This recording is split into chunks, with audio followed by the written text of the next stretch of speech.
Hi guys, these are your stoichiometry notes for Monday, March 22nd. So last week when we did stoichiometry, we converted moles to moles, which were 2 steps.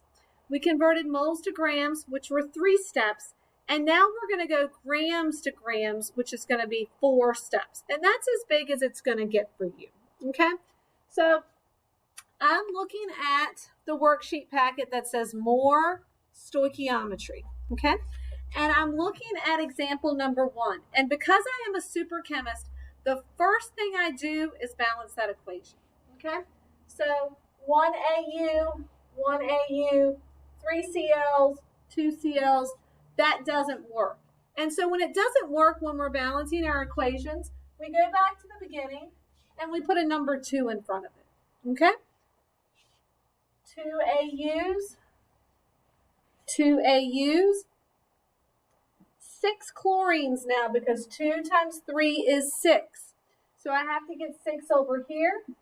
So I'll put a 3 there. 3 times 2 is 6. Okay? Now I'm going to read the question. How many grams of chlorine? Okay, I'm looking for chlorine. Question mark grams. And it's always a good rule of thumb to just put that above it in the balanced equation to kind of keep you straight when you're doing stuff. Okay, how many grams of chlorine can be liberated from the decomposition of 64 grams of this? Now, if word problems aren't your thing, here's all you have to do. Scan the problem for the number. It says 64 grams AuCl3, and then look for how many of what, and write it up there. All that other stuff you can kind of ignore, okay? Now, here's the dealy poo-poo. I'm going to have to get a periodic table. Give me just a minute.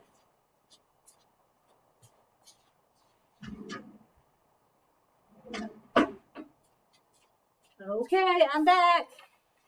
And I have a periodic table so we can get this party started. All right, so I see that I have grams. I see that I want grams. So that's going to be 4 steps.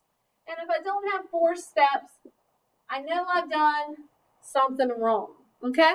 So I'm going to take what's given, 64 grams, and you need to have grams written there, and you need to have the substance written there, because if you don't, it's hard to keep your numbers straight, okay? Take what's given, put it over 1. Everybody can do that. All right, XC poo-poo. So I'm going to write here. Take what's given, put it over 1. So that's all I did there. Okay, that's my first step. All right. The second step is, as a super chemist, whenever you are in grams, you are automatically going to convert back to moles. Okay, because moles are our base unit. So these grams of AuCl3, they're going to go on the bottom. And I'm going to convert to moles of the same substance. And whenever you are doing gram to mole or mole to gram conversions, your substances have to be the same. Okay, so right here, all I'm doing, converting to moles. That's what I'm doing there. So when you have a gram to mole conversion, moles always gets 1. Grams comes from the periodic table, and that's why I kind of ran off to get 1, okay? So I'm going to have to add up the mass number of AU down here plus 3 chlorines. And when I add all of that up, I get 302. And you should probably practice that just to make sure you're getting the number I'm getting, okay? So these grams are going to go bye-bye. Exy poo-poo. I don't want to be in moles of this stuff. I want to get rid of it. And when I want to get rid of something, I put it on the bottom of the next step. Okay. Now, what I really want is grams of this stuff. That's what the problem's asking me for. But I can't go straight to grams. I have to go to moles of what I want. All right? So I'm going to convert to moles of what I want. Go to moles of what you want. All right?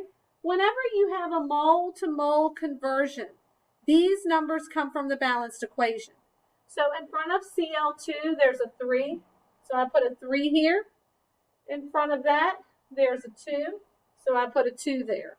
Okay? The very last step, I don't want to be in moles of Cl2. So I put that on the bottom. I want grams of Cl2.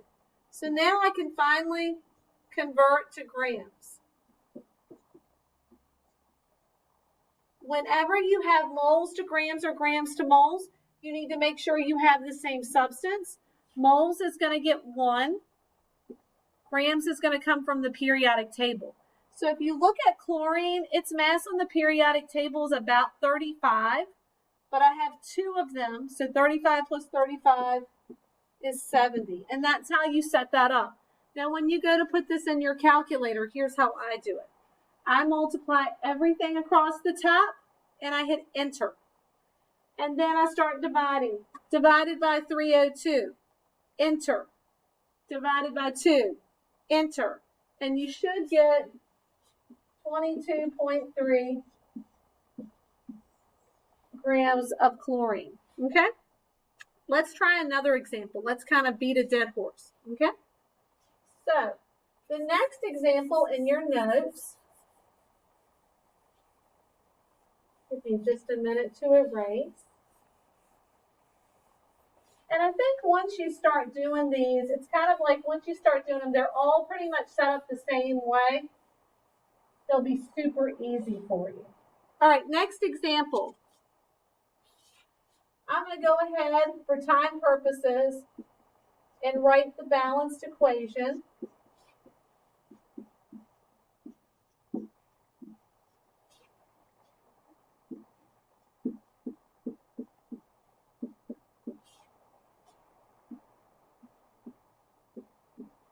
All right, so in example number 2, it says calculate the mass of AgCl. Mass is a fancy word for grams. So, question mark grams. That can be prepared from 200 grams of this. And then it says something kind of crazy poop. It says, and sufficient AgNO3. Sufficient AgNO3 just means you don't have to worry about it. If that gives you the heebie-jeebies, look at the problem and say, 200 grams of this, how many grams of that? Ignore everything else. All right? So I'm doing a gram-to-gram conversion. So I've got 4 steps. Step 1 is always take what's given. Actually, let's start it over here a little bit. Oops, there we go.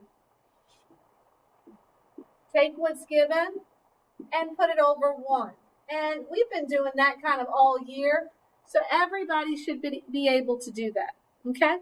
Now, I'm in grams of this. When I'm in grams, I always go back to moles.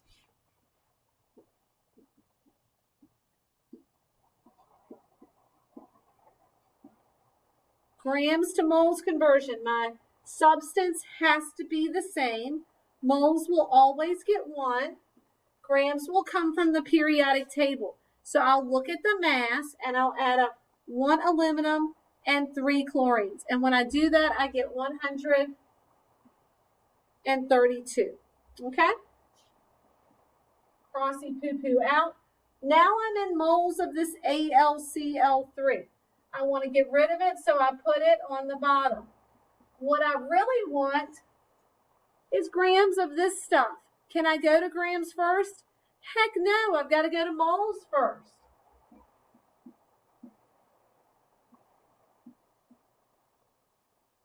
Mole to mole conversions, just like last week, mole to mole, the numbers come from the balanced equation. So this has a 3 in front of it. That has a 1. There we go.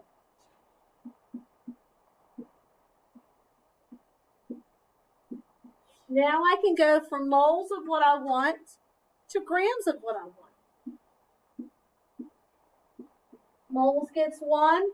Grams gets the number from the periodic table. So I add up silver and I add up chlorine. And when I do that, I get 143. Plug and chug all of that into my calculator, and I have 600 and 50 grams AgCl. Even if you think just by listening, you're like, I've got this, I'm good to go, make sure you are practicing putting this in the calculator, because I have seen super chemists set it up correctly and get it wrong because it was a calculator issue. And you don't want to be that person, okay? So just make sure you're practicing as we're going along. I'm going to go ahead and do one more of these examples with you, just to make sure we are good to go.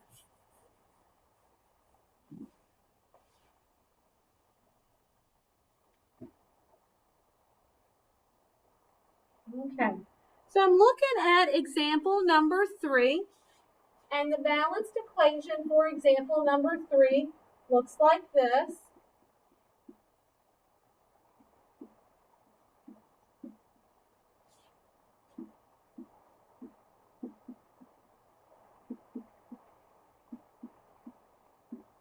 And when I read example number 3, it says calculate the mass of PbI2. Now remember, mass is code word for grams. So I find that here, question mark, grams, produced by reacting 30 grams of Ki with excess. You know, as soon as it says with excess, that means you don't even have to worry about that. All you have to worry about is this is how many grams you're starting with. This is how many grams you want. Grams to grams tells me I'm 4 steps. The first step is always taking what's given and putting it over 1. Okay? Easy peasy. The second step is always converting those grams back to moles. So I get rid of the grams by putting them down here. And I go to moles. Grams to moles. Moles gets 1. Grams comes from the periodic table. So I'm going to add up potassium plus iodine. And when I do that, I get 166. Alrighty. Don't want to be in moles of Ki. What I really want is grams of that stuff. But because I'm a super chemist and I'm also a super stoichiometrist, I know that I have to go to moles first. All right, so moles over moles, the numbers come from the balanced equation. This doesn't have anything in front of it, so it becomes a 1. This has a 2, so there you go. All right, last final step is converting these moles into grams. Okay, mole to gram conversion, you need to make sure you have the same substance. And from back in the fall, moles gets 1. Grams comes from the periodic table, so I add up Pb plus 2 I's, and that ends up being 461. This is a biggie compound, okay? So plug and chug everything in your calculator, and you should end up with 41.7 grams of PbI2. So on Monday the 22nd, we'll go over these examples, okay? And then what we're going to do as a class, and if you're at home doing this, this is what you need to do for Monday and Tuesday, okay? You need to, this is the first page of the notes. You will flip to the next page where it says your turn, and you're going to do all of this page, all of the next page, and all of the next page. And you're not going to stop until you get to the page that says limiting reactant on the top. So it's basically, it says 1 through 7, but I was kind of mean and I have like 1A, 2A, 3A. Now the good thing about these equations is, for the most part, I'm double checking to make sure I don't lie to you. They are already balanced. So you just have to do the stoichiometry. I hope you guys are doing well. I can't wait to see you in class. Give me an email if you have any questions, okay? Take care and see you soon. Bye.